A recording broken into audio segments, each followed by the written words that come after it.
त्या पदाधिकाऱ्यांना विश्वासात घेतलं. किंबहुना ग्रामीण भागातनं आम्ही या ठिकाणी दोघं तिथे मी असे एक सुभाषभाऊ असतील, बंशीबापू एक माझे सभापती, प्रदीप आहेत, कांतीभाऊ आहेत, रमेश वाणी आहेत, असे अनेक पदाधिकारी पक्षात अनेक वर्षभरापासून काम करतो. पण चिंतन बैठकीला आम्हाला आवर्जून या ठिकाणी बोलवलं आणि गटनेत्याच्या निवडीच्या संदर्भात परस्पर गटनेत्याची निवड या ठिकाणी केली. शेवटी पार्टीचा निर्णय होता, आम्ही ॲक्सेप्ट केला, काही हरकत नाही. गटनेत्याची निवड झाली. एक चांगला कार्यकर्ता आमचा त्या ठिकाणी 6 नगरसेवकांना घेऊन विधायक काम करण्याच्यासाठी भारतीय जनता पक्ष नगरपालिकेमध्ये सज्ज या ठिकाणी झालेले आहे. पण स्वीकृत नगरसेवकाची निवड करत असताना आम्ही ग्रामीण भागाचे पदाधिकारी म्हणून, जिल्हा उपाध्यक्ष म्हणून मी असेल, सुभाषभाऊ असेल, रमेश वाणी असतील, आम्ही सर्वांनी या ठिकाणी आग्रह धरला की या ठिकाणी निवडणुकीत आपण अनेक लोकांना संधी दिली. काही लोक निवडून आले, काही लोक पडले, पण त्यांच्यातनं कुणी आपण त्या ठिकाणी स्वीकृत नगरसेवक न करता पार्टीचा जपणारा कार्यकर्ता, की जो मन की बात ऐकतो, जो बुथची लेवलची दररोजचं या ठिकाणचं काम करतो, किंबहुना पार्टीच्या ज्या सगळ्या ॲक्टिव्हिटीज आहेत, जयंत्या आहेत, महोत्सव आहेत, पार्टीचे दररोजचे ध्येय धोरणं आहेत आणि दररोज लोकांपर्यंत तो पार्टीचा विचार अंत्योदयापर्यंत घेऊन जातो, अशा कार्यकर्त्यांना या ठिकाणी संधी मिळाली पाहिजे. एक साधारण 5 वर्षाच्यासाठी आपण 5 पदाधिकाऱ्यांना या ठिकाणी संधी देऊ असं आम्ही नेत्यांना सांगितलं. आम्हाला या ठिकाणी हो सांगत गेले आणि परस्पर त्या ठिकाणी अविनाश सुतार म्हणून कृष्णापुरीतला एक कार्यकर्ता आहे, त्या कार्यकर्त्याची त्या ठिकाणी स्वीकृत नगरसेवक म्हणून कलेक्टरकडून परवानगी आणून नगरपालिकेची त्या ठिकाणी दाखल केली असं आम्हाला या ठिकाणी कळत आहे. मी स्वतः नगरपालिकेचे सीओ यांच्याशी चर्चा केली आणि त्यांनी मला या गोष्टीला त्या ठिकाणी दुजोरा दिला. आमचं त्या कार्यकर्त्याबद्दलही आक्षेप नाही, पण निवड घेत असताना पक्षाचे 35 वर्ष झाले पक्षाला वाहून घेतलेले कार्यकर्ते पदाधिकारी आहेत.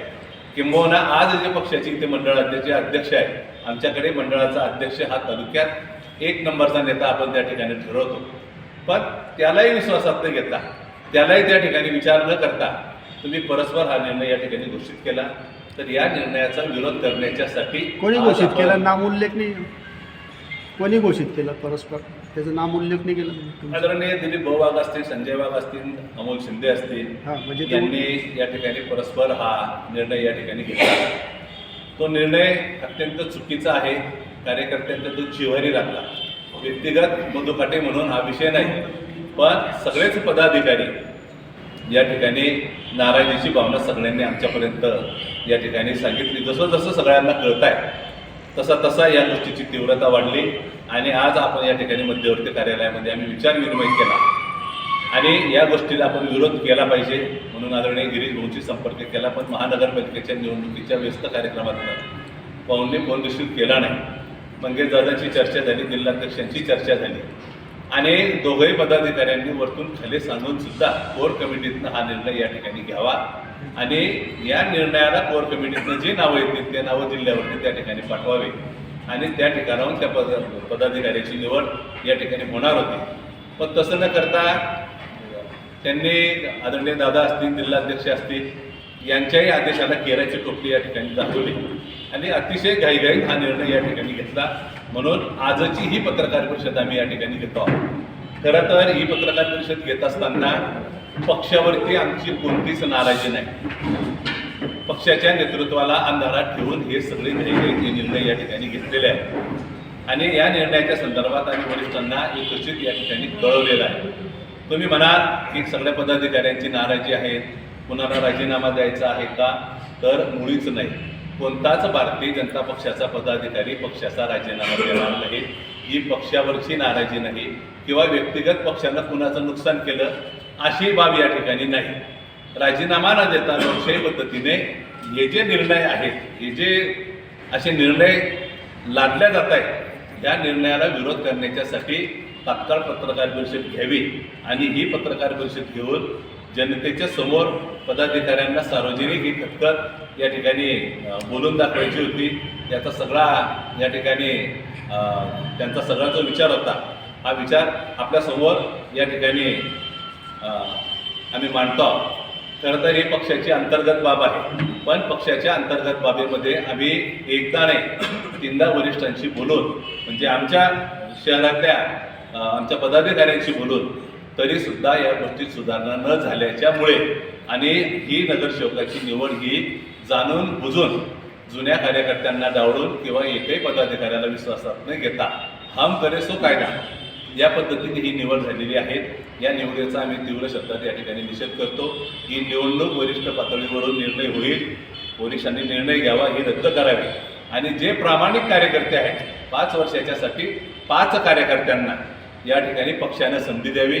आम्ही पक्षाकडे नावं पाठवायला तयार होतो. शेवटी अंतिम या गोष्टीचे निर्णय नामदार गिरीश महाजन हे या ठिकाणी घेतील आणि जो निर्णय घेतील तो आम्हाला पक्ष म्हणून या ठिकाणी मान्य असेल. एवढंच या ठिकाणी सांगतो. शेतकरी कारवाईचा विषय असा आहे की त्यांनी हा निर्णय आम्ही सांगून सुद्धा घेतलेला आहे. आता याच्यावरती कारवाई करण्याचे अधिकार आम्ही पक्षाचे पदाधिकारी आहोत, पण हे सगळा हा वरिष्ठांचा विषय आहे. वरिष्ठ या गोष्टीवर आता निर्णय घेणार आहे. आमचं आजही म्हणणं आहे की निवडलेला माणूस हा चुकीचा आहे.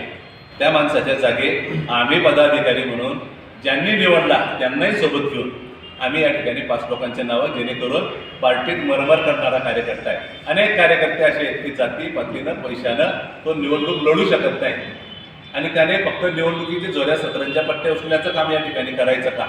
तर त्या कार्यकर्त्याचा सन्मान या ठिकाणी व्हावा म्हणून आमची ही भारतीय जनता पक्षाच्या कार्यकर्त्याच्या सन्मानाच्यासाठी ही लढाई आहे आणि याच्यावरचा निर्णय वरिष्ठ निश्चितपणे या ठिकाणी घेतील. अशा कोणत्या कार्यकर्त्यांचे नाव आपण आहे सांगू इच्छिता का की त्यांना नगरसेवक म्हणते की नाही, हा विषय गोपनीय विषय या पार्टीचा या ठिकाणी राहतो. कोर कमिटी या नावांना दुजोरा देते. आम्ही एक साधारण 4-5 कार्यकर्त्यांचे पक्षाचे की जे जुने कार्यकर्ते आहेत, अनेकांना ही एकच निवडणूक नाही, अशा 2-3 निवडणुकीमध्ये आपण थांबवण्याचा सल्ला दिला. समाजामुळे असेल, पैशामुळे असेल, पण संबंधितांनी आपलं पूर्ण आयुष्य पार्टीच्यासाठी वाहून घेतलं. अशा कार्यकर्त्यांना स्वीकृत नगरसेवक पदाच्यासाठी आमचं तेच म्हणणं आहे की अशा कार्यकर्त्यांना की जो निवडणुकीला सामोरं जाऊ शकत नाही, अशा कार्यकर्त्यांना आपण या ठिकाणी संधी दिली पाहिजे. किंबहुना निवडणुकीला सामोरं जाऊ शकतो, आपण त्याला थांबवलं आहे आणि तो पक्षाचं अविरतपणे काम करतो आहे, तर अशाही कार्यकर्त्यांना त्या ठिकाणी संघटनेच्या पदाधिकाऱ्यांना संधी दिली पाहिजे. याच्यासाठीच आम्ही हा सगळा खटाटोप केलेला आहे आणि आमचं पक्षावर कोणतीही नाराजी नाही. पक्षाच्या संदर्भात आम्ही कोणीच नाराजी या ठिकाणी व्यक्त करणार नाही. आगामी निवडणुका भारतीय जनता पक्ष ही जळगाव जिल्हा परिषदेची निवडणूक आहे. ही एका तालुक्याची किंवा एका शहराची ही निवडणूक नाही. ही निवडणूक जिल्ह्याची निवडणूक असल्याच्यामुळे या निवडणुकीमध्ये वरिष्ठ जो निर्णय घेतील त्या निर्णयाप्रमाणे भारतीय जनता पक्षाची वाटचाल या ठिकाणी राहील आणि ग्रामीण भागाचे सगळे पदाधिकारी याही निवडणुकीला अतिशय उत्साहपूर्ण वातावरणात सामोरे जाणार आहेत.